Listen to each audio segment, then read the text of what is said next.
Hello JEE aspirants, कैसे हैं आप? बात करते हैं 2027 जेई या 2028 जेई की प्रिपरेशन अगर आप कर रहे हैं तो there is a big confusion. In fact even the parents, if they are watching this video, there is a huge confusion in the market. Sir, offline coaching अच्छी है, ऑनलाइन कोचिंग अच्छी है? मुझे कमेंट सेक्शन में प्लीज बताइएगा आपका target year आप 2027 है, 28 है, और आप कैसे प्रिपेयर कर रहे हैं ऑफलाइन और ऑनलाइन. मैं 16-17 साल से जेई के बच्चों को मेंटर कर रहा हूं और ये वेरिएशन देखता चल रहा हूं कि क्या नया आता है मार्केट में, which works which does not. तो मैं आपके साथ ओपनली दोनों के अच्छे फायदे और नुकसान हल्के से डिस्कस करूंगा and then you will be better grade. First of all, the real answer is that nothing is best and nothing is something which is negative. आपको एक बात याद रखनी है बच्चों, चाहे जेई की प्रिपरेशन हो चाहे वो नीट की प्रिपरेशन हो, प्रिपरेशन आपके ऊपर डिपेंड करती है. It depends on you. बात आती है sir we want the best. As a parent also we want कि हम अपने बच्चे को बेस्ट दें, best coaching, best teacher, best books. बच्चा भी यही चाहता है, मेरे पास बेस्ट फैकल्टी होनी चाहिए, बेस्ट एनवायरमेंट होना चाहिए और बेस्ट किताबें होनी चाहिए. पर क्या इससे रिजल्ट बनता है? That's the problem. तो आओ पहले बात करते हैं ऑफलाइन कोचिंग की. अगर मैं ऑफलाइन कोचिंग की बात करता हूं, there are 3 major benefits that are with the offline coaching. First, they give you structure, they give you discipline and they give you guidance. Because जितने भी नेशनलाइज कोचिंग हैं हमारी कंट्री में, उन्होंने पिछले कई ने 30 40 साल से जेई की जर्नी ट्रैवल करी है. They know what is required to get a great rank. But one size does not fit all. ये यहां पर प्रॉब्लम आ जाती है क्योंकि यहां पर मल्टीपल बैचेस होते हैं. आपको बेस्ट टीचर मिल सकता है, वो जरूरी नहीं है क्योंकि बैच के ऊपर डिपेंड करता है. किताबें बेस्ट मिले, ये कई बार काफी हद तक सही होता है क्योंकि हमारे जो कोचिंग, नेशनलाइज कोचिंग है, उनके मॉड्यूल्स रेगुलरली अपडेट होते हैं और कहीं ना कहीं वो अच्छे होते हैं क्योंकि वो रिसर्च करके बने होते हैं. बट मेजर चीज जो होती है वो होती है स्ट्रक्चर और डिसिप्लिन. मतलब एक शेड्यूल है, उस शेड्यूल के हिसाब से वो इंस्टीट्यूट आपको पढ़ा रहा है. आपको भी शेड्यूल पता है, तो there is a sense of urgency that I have to finish this because there might be a test that is going on or my teacher will move on to the next chapter. So the sense of urgency is very much required because what you guys miss out is that IIT JEE preparation is time bound. मेरे पास time unlimited नहीं है. जनवरी जो है JEE main आ जाएगा, फिर अप्रैल में भी JEE main है और फिर मई में जेई एडवांस है. तो आप मान के चलो सिलेबस कहीं ना कहीं जेई मेन के हिसाब से कवर करना पड़ता है despite the target being JEE Advanced. So ये गाइडेंस मिलती है आपको, स्ट्रक्चर मिलता है, डिसिप्लिन मिलता है. बट जब वॉल्यूम बहुत बड़ा हो जाता है तो मुझे क्या चीजें नहीं मिलती हैं जो मैं ऑफलाइन से ऑनलाइन में ले लेता हूं. वो होता है, अगर मैं ऑनलाइन के सिनेरियो में आता हूं, मुझे बेटर फोकस मिलता है, मैं अपने हिसाब से पढ़ाई कर पाता हूं, फ्रीडम मिलती है और flexibility to decide what and how I have to do, which you generally do not get at offline centres. ठीक है, बट ये किस कॉस्ट पे आती है आप समझ रहे हो. मैंने वो 3 पॉइंट्स लिखे, स्पेशली पेरेंट्स जरूर समझें. These are trade-offs. ये आपको वहां पर नहीं मिलता ऑफलाइन में, तो ऑनलाइन में आपको ये सारी चीजें नहीं मिलती. You do not gate structure because online में क्या है, आप अच्छे टीचर के लेक्चर्स देख सकते हो बट फिर आप अपनी मर्जी से कर रहे हो. और ये प्रॉब्लम अब मैं बताता हूं दोनों जगह होती है. कैसे? For example, let's say you have started with class 12, you must be studying electrostatics but you fall in love with electrostats and you are doing it for 2 months. In coaching also, since they are making new batches, they will keep on dragging that chapter for unnecessarily 45 days, whereas it could be very well finished in 35 to 40 days because they will do merging of batches. So one model does not fit all. वहां पता है उन्हें कि भैया ये chapter को 40 दिन में निपटाना है, otherwise the syllabus will not get finished for JEE Main January attempt. आप यहां पर मजे में, सिंस आपको पूरी फ्रीडम मिल गई तो आपके पास गाइडेंस हट गई. You are not able to decide whether I should give this much time to this chapter at this point of time और not. Then since you have the freedom, आप हर किताब करने लग गए. तो होता क्या है, जो ऑनलाइन पढ़ते हैं बच्चे, उनके कई चैप्टर्स तो बहुत बढ़िया प्रिपेयर्ड हैं और कई बिल्कुल फ्लैट सपाट हैं. क्यों? क्योंकि एक में तो उन्होंने बहुत सारे क्वेश्चन कर लिए, उसको करने में 2.5 महीने लगा दिए और फिर you are struggling at other chapters. Whereas in offline, since it goes in a very spaced manner, right? वहां पर प्रॉब्लम क्या आती है कि भैया हम लोग कुछ डिसाइड ही नहीं कर पाते हैं कि क्या कितना कब करें, बट उसमें एक बेसिक लेवल पे रह जाते हैं सारी जगह हम। तो प्रॉब्लम दोनों जगह है बच्चों, परफेक्ट सॉल्यूशन कोई नहीं है, परफेक्ट सॉल्यूशन और दोनों जगह है ना कमाल की बात। बिकॉज आप जिस कोचिंग की बात कर रहे हैं उसी कोचिंग से AIR 100 के अंदर भी रैंक प्रोड्यूस होती है, और ऐसे भी होती है जिसकी 5-6 लाख रैंक आ रही है। तो सिर्फ कोचिंग को बदनाम करना ये गलत बात है। उसी तरीके से ऑनलाइन कोचिंग जहां बोलते हैं कि रैंक बन जाती है, आपको यह भी पता होना चाहिए बहुत सारे बच्चे सिर्फ और सिर्फ पैसे बर्बाद करते हैं ऑनलाइन में, स्विचिंग में ही।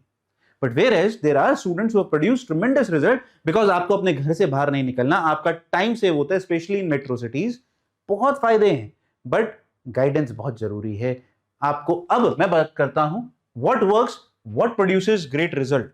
आगे बढ़ने से पहले मैं इस पे बात करूं, you should know for every great result you require mock test practice because that is what is required, and हमारा Math on Go का Quizzer platform is famous all over the country. Why? We produced 9 state toppers. This is the result of our test series, bachcho, not the course. 15 students got All India AIR 100 using the Math on Go test series, which runs on the Quizzer platform. We have already got 2400 plus. Now this figure has already crossed 2600 because ये पुराना stat है. We keep on collecting the data. 99 plus percentilers, highest in the country, biggest, the most trusted test series platform, online testing platform of the country.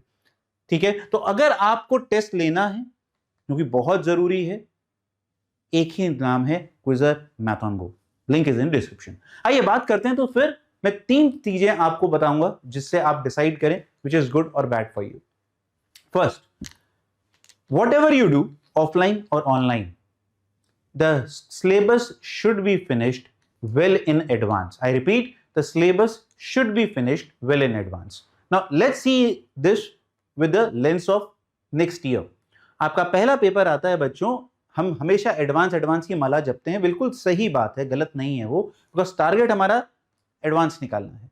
But पहला पढ़ाव आता है JEE Main जनवरी attempt, and मैं नहीं, अब तो ये आप जगह जगह सुन चुके होंगे, जेई मेन जनवरी अटेम्प्ट में जब परसेंटाइल नहीं आती है, then a vicious circle starts. That means that you will start preparing for April, your January, February, March goes down the drain.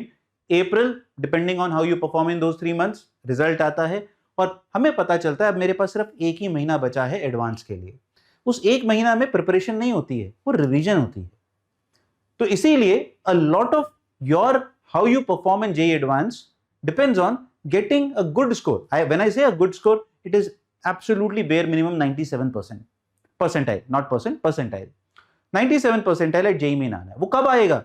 जब आपका सिलेबस कवरेज भी मिनिमम 90% एक राउंड या 2 राउंड ऑफ रिवीजन के साथ कंप्लीट हो चुका होगा।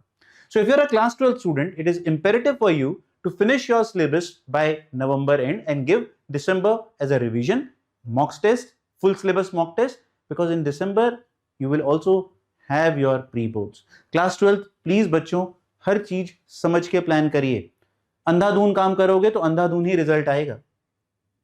पहला, syllabus should be finished well in advance, whether you do it online और whether you do it offline. Offline में अगर आपका टीचर आपको लग रहा है अननेसेसरली चैप्टर ड्रैग कर रहा है, please talk to him. Sir मुझे आप आगे के लिए गाइड कर दीजिए, झगड़ने की जरूरत नहीं है। सर मुझे आप आगे के लिए गाइड कर दीजिए, मैं आगे वाला चैप्टर भी करना शुरू कर देता हूं। You know the syllabus, divided in such a way that you should be able to finish it by 15 November और मैक्सिमम बाय 30 नवंबर। ये आप अपने हिसाब से कर लीजिए। क्लास 12 का तो अक्टूबर तक खत्म हो जाना चाहिए। 11th में मान के चलता हूं क्विक रिवीजन ऑफ 11th के टॉपिक्स हमें करना चाहिए। सेकंड बात आती है, सर बेस्ट टीचर भी तो चाहिए ना रिजल्ट बनाने के लिए।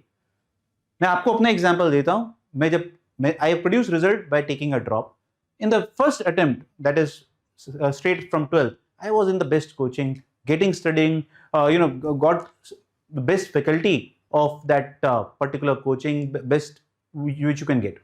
But problem क्या हुई यार, मैंने ही नहीं पढ़ाई करी। तो मैंने स्टार्टिंग में जब पढ़ाई नहीं करी तो हुआ क्या, जब मैं पढ़ने के मोड में आया, जैसे आप लोगों के साथ हुआ होगा ना कि आप 11th तो बर्बाद कर दिया, अब 12th में पढ़ने के मोड में आए, अब वही टीचर की पढ़ाना समझ में ही नहीं आ रहा क्योंकि आपका बेसिक फंडामेंटल वीक हो गया। हाँ या ना? टीचर की कमी नहीं है, टीचर तो अभी भी वही बेस्ट है, क्योंकि वो रिजल्ट तो वहां से भी निकाल रहा है, बट वो आपके लिए बेस्ट नहीं है. That's the problem that you have to understand. And parents also have to understand that a teacher who might produce AIR1 might not be good for your kid. मैंने ड्रॉप लिया, मैं last batch में गया, बिल्कुल last में, duffer मानते हैं ना जिसको आप लोग कहते हो डफरों. भाई साहब क्या लर्निंग हुई मेरी, मजा आया लर्निंग करने में. मेरे पहले ही जो आपके होते हैं ना बैच शफलिंग टेस्ट, पहला बैच शफलिंग टेस्ट हुआ, उसी में मेरा इतना अच्छा स्कोर आया कि मुझे बोला गया कि भाई आप बैच 13 में था, 13 से बैच 1 में ट्रांसफर ले लो, क्योंकि वो रिजल्ट प्रोड्यूसिंग बैच है. You know what I did? I didn't swap the batch. I said I am very happy in 13th, I will go with 13th only. Result आ रहा है ना, तो मैं बैच 1 में जाके क्या करूंगा?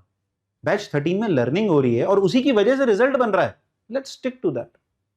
सो do not come in the FOMO that I am not studying from XYZ faculty, मेरा रिजल्ट नहीं बनेगा. ऐसा कुछ नहीं होता है. हाँ, कई टीचर्स बहुत अच्छे होते हैं, बट क्या उनकी वजह से तुम्हारा रिजल्ट बन जाएगा? ऐसा बिल्कुल नहीं होता. ये बात क्लियर करिए. तीसरा इंपॉर्टेंट, हम सर कौन सी किताबें सॉल्व करें? पहली बात, अगर आप ऑफलाइन कोचिंग में, वो भी एक नेशनल ब्रांड पे जा रहे हैं, आपको अपने सीनियर से बात कर लेनी चाहिए जो उस कोचिंग से पढ़े हैं, मॉड्यूल कैसा है. अगर वो कहते हैं मॉड्यूल अच्छा है, कोई किताब मार्केट से खरीदने की जरूरत नहीं है, सिर्फ अपना मॉड्यूल और अपने कोचिंग के टाइमलाइन के हिसाब से उसे कंप्लीट करिए. जो ऑनलाइन विद्यार्थी हैं, जो ऑनलाइन पढ़ते हैं, अब तुम लगा लोगे लाइब्रेरी, तुम्हें चाहिए कि लाइब्रेरी बना दे अपने घर को. ये गलती मत करना. रिजल्ट तो छोड़ो, 1 लाख के अंदर भी रैंक नहीं आएगी. किताब ज्यादा करने से रिजल्ट नहीं बनता है, एक ही किताब को बार बार करने से, उसको पूरा करने से रिजल्ट बनता है. और कौन सी अच्छी किताब है ये तुम्हें पता है. तुम्हें सारी नहीं करनी है बच्चों, एक करनी है. वैसे भी सारी तो कर नहीं पाओगे. इनफैक्ट आज की डेट में तो हम अगर प्रीवियस ईयर्स ही उठा लेना, जेई मेन के इतने पेपर हो गए, उसमें उन्होंने इतनी वैरायटी कवर कर ली है जिसका कोई हिसाब नहीं है. सबसे पहले वो खत्म कर लो अगर किताब पे जाना है. बट मैं इसमें हिदायत देना चाहूंगा, फिजिक्स और केमिस्ट्री अगर जेई एडवांस निकालना है ना, तो भाई जेई मेन पे सीमित मत रहना, उसके ज्यादा आगे जाने की जरूरत है. But only 1 book. अब वो सर बेस्ट बुक बता दो ना सर, ये करूं वो करूं. There is no definition of best book. इसमें फिर से अपना एग्जांपल देता हूं. ये सारी गलतियां मैंने क्लास 12th में करी. किताब गया आया, बेस्ट इंस्टीट्यूट में हो गया, खुश हो गए, चौड़ में आ गए, ईगो आ गई.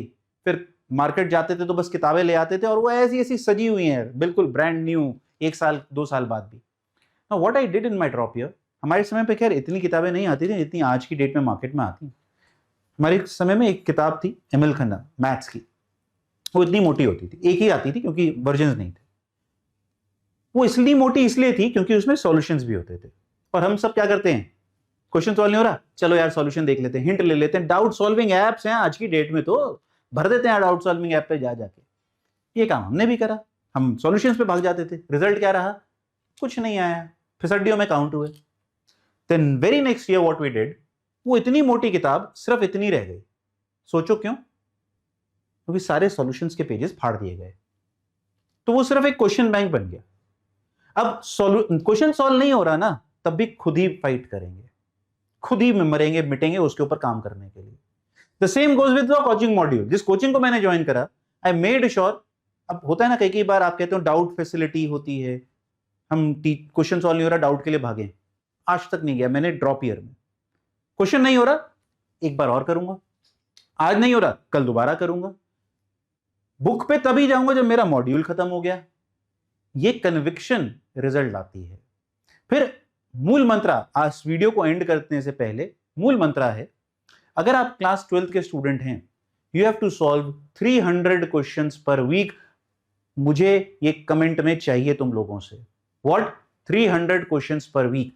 नहीं कर पा रहे हो, टेलीग्राम ग्रुप का लिंक लगा रहा हूं, ज्वाइन कर लो. हम अब से उसके ऊपर आपको भर भर के मोटिवेट करने वाले हैं, डायरेक्शन देने वाले हैं, गाइडेंस देने वाले हैं. मोटिवेशन जबकि बेकार वर्ड होता है, to be very honest, but हाँ थोड़ा सा तो धमकाना जरूरी है कि भाई कर क्या रहे हो, सो रहे हो क्या? वो करना बहुत जरूरी है. कितना? 300 क्वेश्चंस पर वीक. खुद से सॉल्व, अपनी क्लास में नहीं, टेबल पे बैठ के पेन पेपर से, चाहे अपने मॉड्यूल के हो, इलस्ट्रेशन हो, सॉल्व एग्जांपल हो, चलेगा. 300 तीनों मिला के, मतलब पीसीएम. आइडियली स्प्लिट क्या होना चाहिए कि 100 मैथ्स के होने चाहिए मिनिमम। अब आप 200 फिजिक्स केमिस्ट्री में स्प्लिट कर लो, जैसे मन करता है वैसे कर लो। कई बार मैथ्स में 100 में टाइम लगता है, तो 80 तो बेयर मिनिमम होने ही चाहिए। नीट की जो जनता है, नीट की जनता को 300 नहीं 450 सवाल सॉल्व करने चाहिए, क्योंकि बायो जल्दी होती है। उस 450 में से मिनिमम जो हम बात करते हैं 200 सवाल आपके बायो के होने चाहिए, 80 से 100 सवाल आपके फिजिक्स के और 100 से 150 सवाल आपके केमिस्ट्री के होने चाहिए। अगर आप ये कर रहे हो ना, कौन सी कोचिंग, कौन सी ऑनलाइन कोचिंग, ऑफलाइन, किताब, teacher, does not matter, it doesn't matter. एक वायरल मेम है, मेरे को याद नहीं आ रहा है ना, वो हो जाएगा। तो प्लीज मुझे कमेंट में जरूर लिख के बताइए क्या बोला गया है और आप क्या करेंगे जिससे वो यहां पर और यहां पर छप जाए। मैथन को का एक एंथम है क्या, पेपर फोड़ना है। God bless.